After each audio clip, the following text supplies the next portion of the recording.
Salam alaikum wa rahmatullahi ta'ala wa barakatuh.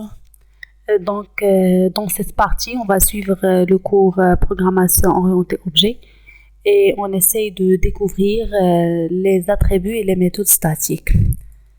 Donc, déjà, la première chose à noter, c'est que les attributs qu'on utilise jusqu'à maintenant, ce sont des attributs d'instance. C'est-à-dire que ce sont des attributs d'objet. Instance et objet.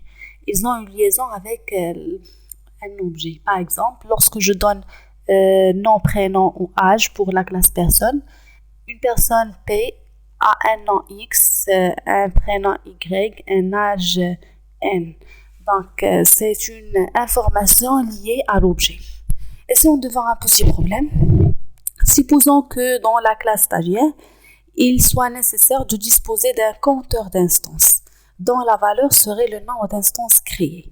C'est-à-dire quoi? C'est-à-dire que, supposons par exemple qu'on veut ajouter dans notre classe stagiaire un attribut qui décrit le nombre de stagiaires dans une classe ou le nombre de stagiaires créés. Comment faire? Déjà, le nombre de stagiaires créés, c'est pas une information liée à un stagiaire donné. C'est-à-dire qu'un stagiaire donné ne contient pas l'information nombre stagiaire. Donc, le problème ici a une seule solution, c'est l'utilisation de ce qu'on appelle un attribut de classe. Définition. Un attribut de classe est un attribut dont la valeur est la même pour toutes les instances d'une même classe.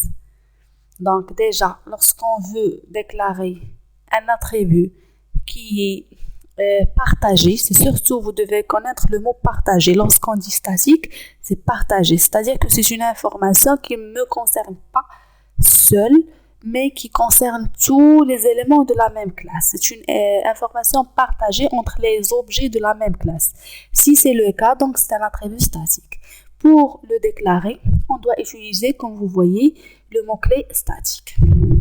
Voilà, donc déjà, essayez de comprendre deux points ici. Le premier point, c'est quand on utilise un attribut statique. La réponse est simple. On utilise un attribut statique lorsqu'on veut décrire une information qui n'a aucune liaison avec un objet défini, mais qui est partagé par tous les objets de la même classe.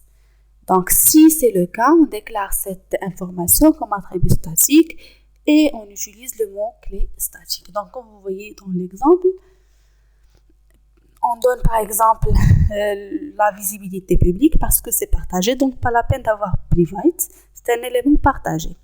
Donc, on ajoute statique et on déclare par la suite l'attribut concerné. Si on a un attribut de type compteur qui doit être initialisé, on ajoute égal à 0. Sinon, on met juste l'attribut avec le type. Donc, déjà, une remarque importante à signaler, c'est pas tous les attributs statiques sont des compteurs. Ok? C'est pas tous les attributs statiques sont des compteurs. Donc, voilà. Pour nous, on déclare ici un compteur dans la classe stagiaire comme attribut statique et on ne doit pas oublier de l'incrémenter de 1 dans tous les constructeurs. C'est-à-dire que si on utilise un constructeur pour créer un objet, c'est-à-dire qu'automatiquement le compteur doit être incrémenté de 1. Donc on a un stagiaire nouvellement créé. Voilà. Donc une variable de classe est accessible comme une variable d'instance selon sa visibilité. C'est-à-dire quoi cette phrase? Variable de classe, c'est attribut statique. Variable d'instance, c'est attribut qu'on connaît déjà, attribut d'instance.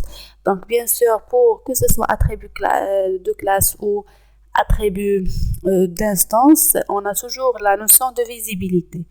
On peut mettre private ou public selon le cas, mais pour utiliser le principe d'encapsulation, en général, les attributs d'instance doivent avoir private. Pour les attributs de classe, peuvent avoir le public dans leur visibilité.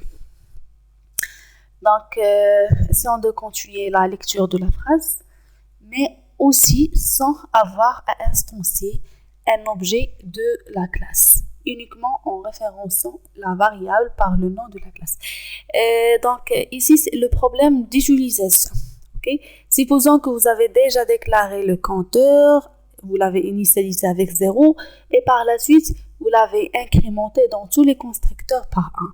Comment l'utiliser dans le programme principal ou dans un endroit où vous devez connaître le compteur? Donc, pour l'utiliser, vous ne pouvez pas créer un objet P et mettre P.getCounter ou compteur directement.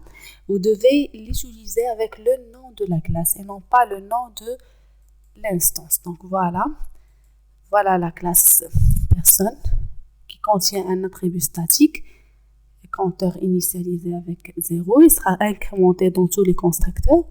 Donc, pour le programme principal, dans la classe programme, pour afficher le nombre des personnes, on met personne.compteur. Avec personne, c'est le nom de la classe. Voilà, ça c'est important. Ça c'est l'objectif. Donc si je résume, on a 2 points ici. C'est la déclaration et l'utilisation. Pour déclarer un attribut statique, on ajoute juste le mot statique. Et pour l'utiliser, on l'utilise avec le nom de la classe. Très bien. Passer le deuxième point, c'est les méthodes de classe. Bien sûr, une méthode de classe ne doit pas être envoyée à une instance donnée de cette classe, mais plutôt à la classe elle-même. C'est-à-dire quoi? C'est-à-dire que aussi elle sera utilisée avec le nom de la classe. Donc la syntaxe, la même chose, on ajoute le mot statique, comme vous voyez par exemple ici. Le getters, c'est une méthode statique. Donc, par la suite, si on veut utiliser getCounter, on met person.getCounter. Donc, une méthode de classe est déclarée par le mot statique. Voilà la méthode getCounter qui permet d'obtenir le nombre d'instances de la classe. Bien sûr, si on a un attribut de classe, c'est-à-dire un attribut statique, ces méthodes doivent être statiques obligatoirement. Résumé, les méthodes de classe ne peuvent travailler qu'avec des variables de classe, alors que les méthodes d'instance peuvent utiliser les 2 catégories de variables. Donc ça c'est important, c'est une remarque importante qui explique que si on a une méthode statique, à l'intérieur on peut utiliser juste les attributs statiques. Alors que si on a une méthode normale que vous connaissez déjà, on peut utiliser les attributs, que ce soit les attributs statiques ou les attributs normaux que vous connaissez déjà. Deuxième point, une variable de classe, c'est-à-dire statique, est partagée par tous les objets de la même classe. Donc ça c'est la définition. Une méthode de classe ne peut appeler que les méthodes de classe. C'est-à-dire que si on a à l'intérieur d'une méthode de classe une méthode statique, un appel d'une autre méthode, on doit avoir la méthode appelée aussi statique. C'est-à-dire que tout simplement, les méthodes statiques ne communiquent qu'avec les méthodes statiques. Voilà, ça c'est en résumé l'explication de cette partie. Essayons de se revoir dans la vidéo suivante pour décrire le principe d'héritage et comment l'utiliser en C#. Voilà, merci.